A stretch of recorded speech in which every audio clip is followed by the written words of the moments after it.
여러분들 이 세상 살아가는데 이 세상이 공평한 것 같아요. 어떤 제가 경제 책을 보니까 이 세상은 10%의 사람이 90%의 물질을 가지고 있대요. 소유하고 있대요. 그리고 나머지 90%가 겨우 10% 가지고 나눠 가지고 서로 살아가고 있대요. 그렇기 때문에 그 90% 사람이 10%의 물질 가지고 나눠 사기 때문에 이 세상이 너무나 힘든 거예요. 물질 가진 사람들은 항상 그 물질을 유지하기 위해서 또 노력을 하고, 그렇기 때문에 또 뿐만 아니라 자신의 자녀들까지 세습하기 위해서, 물질을 물려주기 위해서, 권력을 물려주기 위해서 그런 노력을 참 많이 하는 것 같아요. 그렇기 때문에 솔직히 말해서 우리 젊은이들이 부모 도움 받지 않고 군대 갔다 오고 회사 들어가서 월급 받아서 솔에서 집 한 채 사는 것도 몇십 년 동안 한 푼도 안 쓰고 모아야지, 30년 동안 한 푼도 안 먹고 모아야지만 집을 살 수 있다. 근데 요새는 또 집이 없으면 남자들 장가도 못 가요. 큰일 났어요. 이게 세상이에요. 그리고 높으신 분들 일단은 청문회를 하면 물질적인 것 때문에 안 걸린 사람이 한 명도 없잖아요. 그 사람들은 우리보다도 물질도 많고 권력도 있지만 그 권력을 자녀들에게 그대로 주기 위해서 노력을 하는 그런 모습들. 그렇기 때문에 이 세상은 아무리 열심히 살아도 힘들구나, 자포자기하는 사람 참 많이 있는 것 같아요. 특히 우리 청년들 결혼도 안 하려고 하고, 결혼 안 하려고 하는 이유가 뭐예요? 결혼 안 하고 싶은 사람 솔직히 어디 있겠어요? 세상에서 원하는 그 결혼 조건에 내가 한참 미달이 되기 때문에 포기한 거죠. 그래서 흙수저, 금수저 같은 말도 나온 것 같아요. 우리는 그런 시대에 살고 있어요. 힘 있는 사람들이 이 세상을 움직여 가고 있는 것 같아요. 그렇게 느껴지고요. 정말 그렇게 느껴지죠?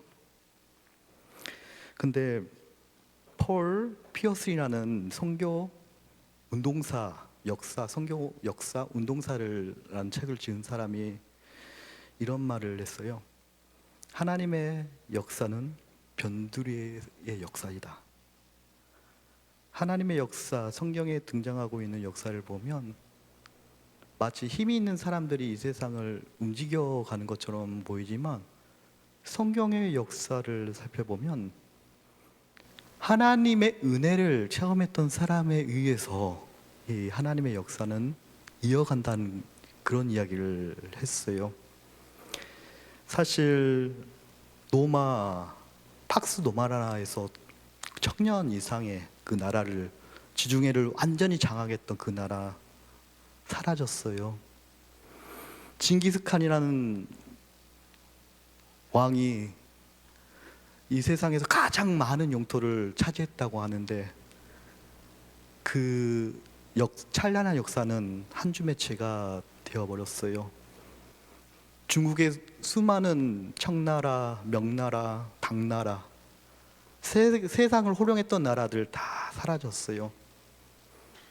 어떻게 보면 이 세상은 강한 자에 의해서 움직인 것 같지만 이면 속에 하나님께서 이 역사를 움직이고 계신다는 사실 기억하시기 바랍니다.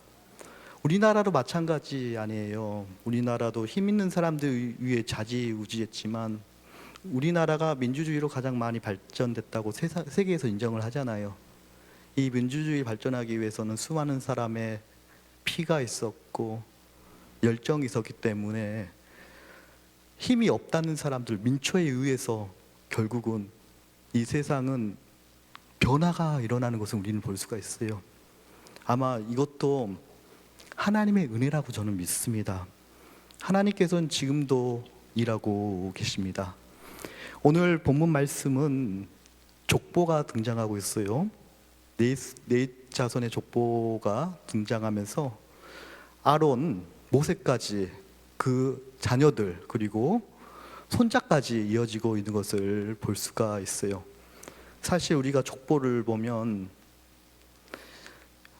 발음도 힘든 이름들이 등장하기 때문에 이게 읽기가 좀 힘들잖아요. 근데 이스라엘 사람들 입장에서는 그 족보 볼 때마다 자부심을 느낀다고 해요. 나의 조상이 이러한 성경에 나온 훌륭한 인물이 나의 조상이었구나라는 사실을 깨달았을 때 은혜가 너무나 된다고 해요. 족보를 따진 거 보면 우리나라와 비슷한 문화를 가지고 있는 것 같아요. 우리나라도 족보 따지잖아요. 집안 따지잖아요. 그런 거 보면 이스라엘 사람들이나 우리나라 비슷한 그런 성향을 가지고 있는 것 같아요. 근데 오늘 족보에 첫 번째 등장하는 사람이 넷이라는 사람이에요. 넷이 누구예요? 야곱의 네 번째 아들이잖아요. 루벤, 시므온, 넷 그리고 유다 쭉 내려가고 요셉도 나오고 베냐민 나오는데 네 번째 아들이에요. 근데 넷은 야곱에게 책망을 받았어요. 왜 책망을 받았냐면 디나라는 여동생이 강간당한 사건이 있었을 때 두 번째 시므온하고 넷하고 그 강간했던 족속 남자를 다 죽이잖아요. 그 사건이 등장을 하잖아요. 그리고 너는 왜 야곱이 칼을 사용해서 피를 흘리게 했느냐라고 책망했던 인물이 넷이에요. 어떻게 보면 넷은 사실 성경에도 그렇고 별별 이야기가 등장하지 않아요. 그냥 보통 그런 사람이었고 그리고 다른 자식들보다도 야곱에게 이렇게 책망을 받았던 아들일 뿐이에요. 근데 하나님께서는 이 평범한 집안을 선택해 주셨습니다.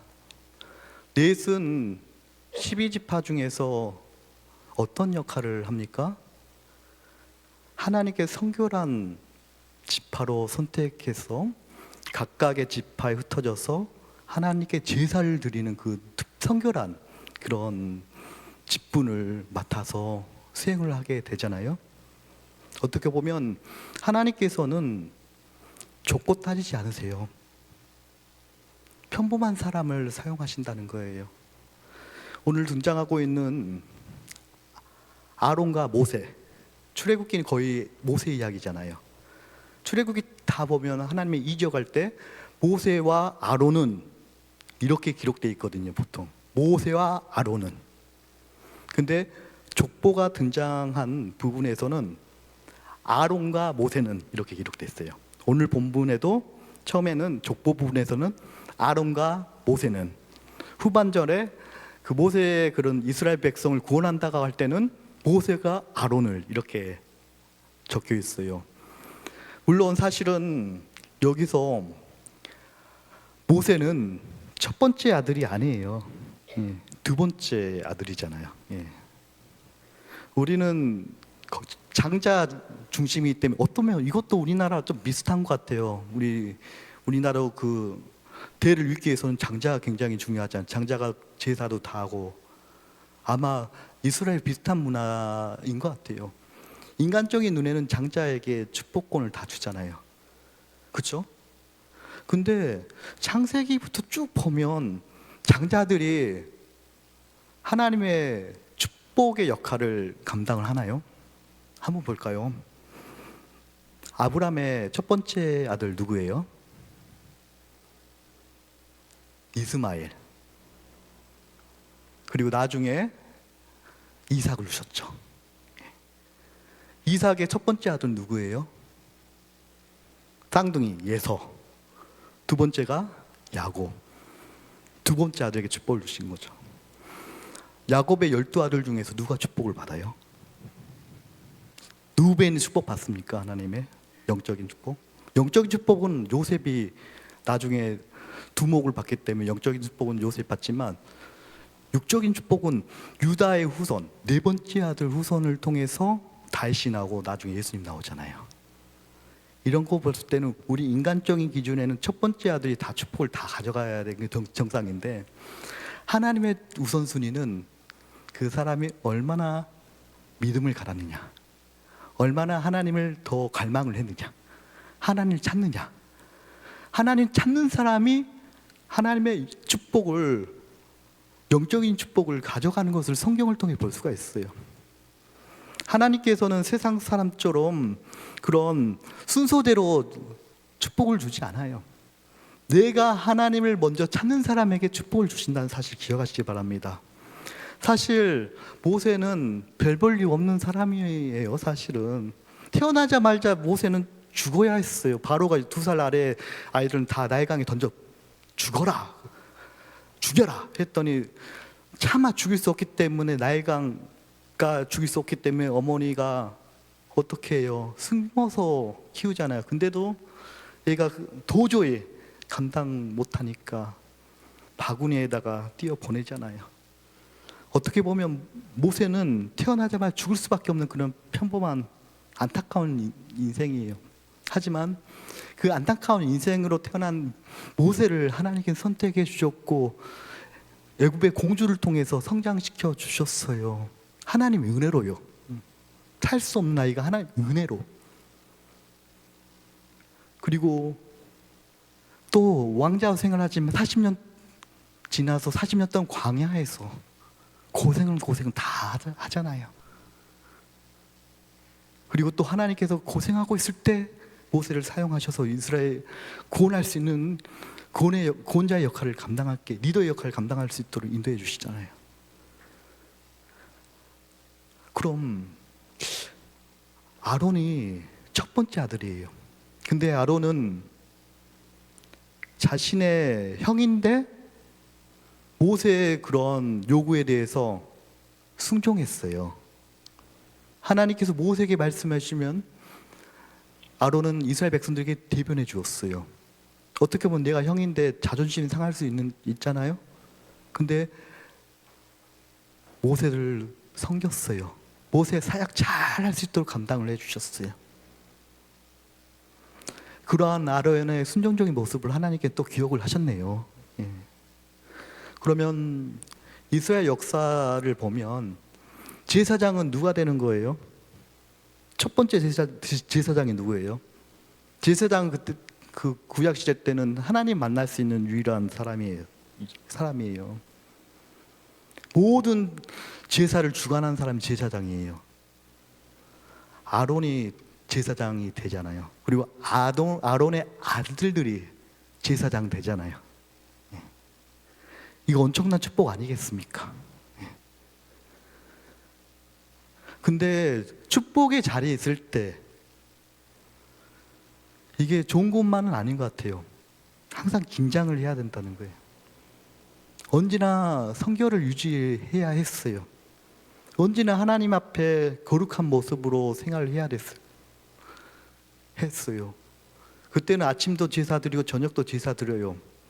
요즘 말로 말하면 새벽 예배를 드리고 저녁 예배를 드려야 돼요. 365일. 목회자는 월요일날 쉬지만 제사장은 쉬는 날이 없어요. 여러분들 생각해 보세요. 365일 아침에도 교회 오고 저녁에 교회 오라고 하면 빠지면 안 되는데 그 생활 하라고 하면 부담스러워요? 부담스럽지 않아요? 부담스럽잖아요. 예. 때로는 몸이 안 좋고 감기 걸렸으면 좀 쉬고 싶고 그런 마음도 있지만 그러한 부담을 속에서도 자신의 역할을 잘 감당하는 것은 정말 성결한 일이에요. 실제로 그 아론의 첫 번째 아들 누구예요? 나답, 아비후. 첫 번째, 두 번째 아들은 제사를 드리다가 하나님께서는 제단에 불을 지피라고 했어요. 근데 하나님께서 원하신 방법대로 하지 않고 자기 마음대로 불을 지피다가 어떻게 돼요? 죽음을 당해요. 세 번째 아들 누구예요? 엘르아살. 그리고 네 번째 아들 이다말. 엘르아살이 아론 다음으로 첫째, 두 번째가 죽었기 때문에 세 번째 아들 엘르아살 맞네요. 엘르아살이 대신해서 제사장 역할을 잘 감당하잖아요. 그리고 엘르아살의 아들 누구예요? 제가 비느하스. 헌금제를 만들어요. 이름 제가 좀 헷갈릴 때가 있더라고요. 비느하스. 비느하스는 성경에 기록되는데 이렇게 기록되어 있어요. 이스라엘 백성들이 타락해서 전염병이 생기고 도덕적으로 문란할 때 바르아살이 이방 여자들 쫓아내고 다시 하나님 말씀대로 백성들을 이끌어서 후대에도 성경 이후에도 등장하는데 아주 훌륭한 제사장으로서 역할을 잘 감당했다라고 기록되어 있어요. 어떻게 보면 하나님께서는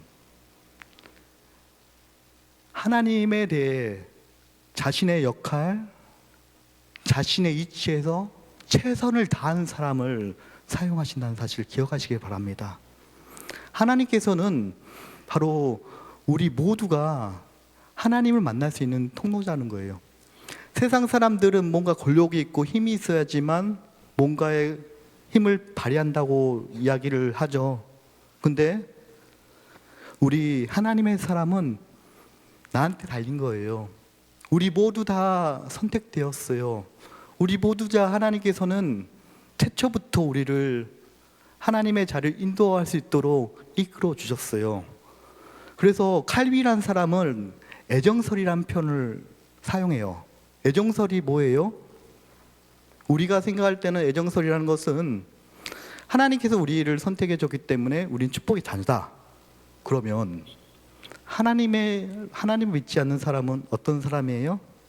저주받는 사람이에요? 우리나라는 이 애정설에 대해서 조금 표현이 이렇게 돼서 혼란을 주는 것이 있는데, 원래 칼빈이 이야기한 것은 이거예요. 하나님께서 우리를 미리 선택해 주셨다. 그렇기 때문에 그 선택함에 감사해서 하나님 백성답게 최선을 다해 살아보자 라는 의미로 이 애정설을 주장한 건데, 우리나라 일부 사람들은 그를 오해해서 태어날 때부터 저주받는 인생은 누구는 태어나고 누구는 선택되어서 축복의 자녀로 태어났고 이렇게 오해하고 있는데, 칼빈이 이야기한 그게 아니에요. 우리 믿는 사람들이 더욱더 하나님으로부터 믿음의 자리를 먼저 나아갔기 때문에 믿음의 자녀로서 최선을 다해 세상의 빛과 소금 역할을 감당하는 게 정말 하나님 백성의 역할이다라는 걸 주장하는 거예요. 그래서 직업 소명설이 나오는 거예요. 칼빈의 직업 소명설이 뭐예요? 하나님께서 주신 나의 직장, 내가 맡은 일은 천직이다. 하나님께서 주신 것이다. 그렇기 때문에 최선을 다해 열심히 섬기는 것이 우리 하나님 믿는 사람들의 역할이다라는 걸 강조하기에 직업 소명설이 나온 거예요. 이거는 직장만 관련해 포함돼서 이야기한 게 아니에요. 우리 삶이에요. 우리가 예배자로서 예배를 최선을 드리도록 노력하는 것, 우리 장로교구이기 때문에 하나님께 우리의 각자의 직분을 주셨어요. 그 직분에 대해서 최선을 다해 감당하는 것, 이게 바로 하나님께 영광을 돌린 것이다 라고 칼빈이 이야기하는 거예요. 그렇기 때문에 여러분들이 지금 다 여기 계신 분들은 권사님, 직사님들인데, 여러분들 다 하나님으로서 거룩하게 선택을 받고 지금 천직을 역할을 감당하고 있는 거예요. 근데 제가 예전에 영성의 책을 보다가 이런 내용이 있었어요. 아마 저자가 그냥 사단이, 예화로 나온 사단이 제일 좋아하는 게 뭐냐면 등록교인이래요. 왜 그러냐면 사단은 그냥 등록교인이기를 바란대요. 그래서 뭔가 사역을 하려고 하면 왜 그 사역을 감당하려고 하냐, 그 사역을 감당하게 되면 사람들을 만나게 되고 사람들과 부딪히면 상처받고 시간 뺏기는데 왜 그 사역을 감당하려고 하냐, 하지 마라. 그냥 교회 등록교인이 되어가지고 여행 다니고 싶으면 여행 다니고 놀러 가고 싶을 때 놀러 다니고, 그게 정말로 너를 위해서 좋은 종교인의 모습 아니냐. 이게 사단이 제일 좋아한대요. 그래서 여러분들은 그런 그 정도밖에 신앙 갖고 있지는 않잖아요. 예.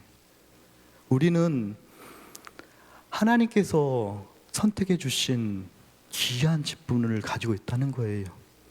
그리고 하나님께서는 우리를 은혜를 내려주셔서 이 자리에 나오게 해주신 거예요. 우리 기독교는 목표가 뭐예요? 구원 얻는 거잖아요. 영생 구원이잖아요. 우리는 이미 하나님의 자녀로서 천국을 보장받았다는 거예요. 그 보장받은 천국의 감사함을 생각하면서 기쁨으로 하나님께 영광을 돌리는 그런 삶으로 나아가는 것, 이게 우리의 모습 아니겠습니까? 우리는 나이라는 것, 육체적인 연약함이라는 것 때문에 너무나 이렇게 제약이 많아요. 하지만 하나님은 그런 거 전혀 생각하지 않습니다. 물론 힘이 있을 때는 좀 더 열심히 봉사할 수 있는 것이죠. 하지만 하나님께서는 이 자리에, 여러분들 이 자리에 있는 그 자체만으로, 하나님께 찬양을 드리는 그 자체만으로, 하나님 말씀과 함께 있는 이 자체만으로도 하나님께는 사랑하고 계십니다. 목사로서 가장 힘이 될 때가 언제냐면, 성도님들이 앉아있는 것, 그것만으로도 큰 힘이 돼요. 왜 그러냐면 이 자리가 텅텅 비면 어떻게 돼요? 교회가 존재할 이유가 없는 것이죠. 교회가 없다고 하면 목사는 존재할 이유가 없는 거예요. 목사가 존재하는 것은 성도가 있기 때문에 존재하는 거예요. 그렇기 때문에 목사가 가장 감사한 것은 예배 자리에 나오는 성도님들이 가장 감사한 거예요. 나는 힘이 없어서 뭘 못해요. 하지만 그 예배 자리만 지켜준 것만으로도 얼마나 큰 힘이 되는 건지 아세요? 여러분, 우리가 지난해 코로나를 경험했잖아요. 코로나 때 병 걸린다고, 코로나 걸린다고 예배당 텅텅 빈 것을 경험을 했잖아요. 그때 여러분들 기분 어땠어요? 그게 아직까지 회복이 안 되잖아요. 그래도 조금씩 회복되어 가고 있지만 아직도 부족하잖아요. 근데 예배당이 텅텅 비는 그 모습을 볼 때 얼마나 마음이 아픈지요. 여러분들도 마음 아팠잖아요. 교회에 와서 항상 찬양하고 기도하고 만났던 사람 못 만나게 된 그 아픈 기억들. 근데 하나님께서는 이 코로나도 극복해 주셨어요. 이제 우리가 할 일은 예배당에 나오는 거예요. 이런 당당하게 예배당 나와서 하나님을 찬양하는 거예요. 기도하는 거예요. 말씀 듣는 거예요. 교제하는 거예요. 섬기는 거예요. 그때 코로나 때 문 밖에 서서 예배를 드리고 싶은데 못 들어가지고 안타까운 마음으로 밖에서 예배 시간에 기다리고 있는 분도 있었어요. 그런 열정, 그러한 마음, 그런 것들이 회복될 때에 우리는 회복될 수가 있습니다. 우리는 이미 하나님의 선택을 받았습니다. 하나님께서 우리를 통해 일하기를 원하십니다. 성경 인물 다 보세요. 예수님의 12제자들 다 보세요. 베드로부터 시작해서 다 어부였어요. 어부. 그때 당시 어부는 가장 하찮은 직업 종사하는 사람이에요. 요즘 말로 말하면 배운 것도 없고 할 수 있는 게 없기 때문에 어부를 했던 거예요.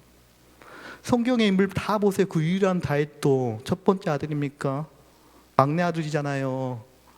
사무엘이 아들들 소개시켜달랄 때 다윗은 소개도 안 시켜줬어요. 그렇게 무시당했던 연약해 보였던 다윗이에요. 목동이었어요. 근데 그런 사람도 하나님을 찬양하고 하나님을 경배하니까 하나님 그거를 보시고 이스라엘 왕으로 세워주셨잖아요.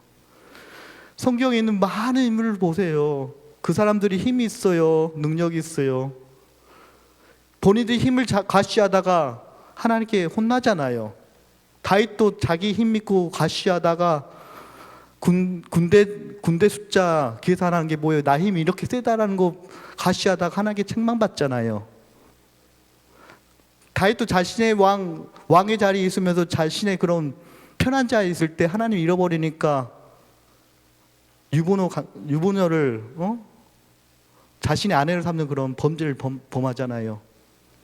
하지만 다시 한번 자신의 죄를 깨닫고 하나님께 돌아오는 그러한 모습들.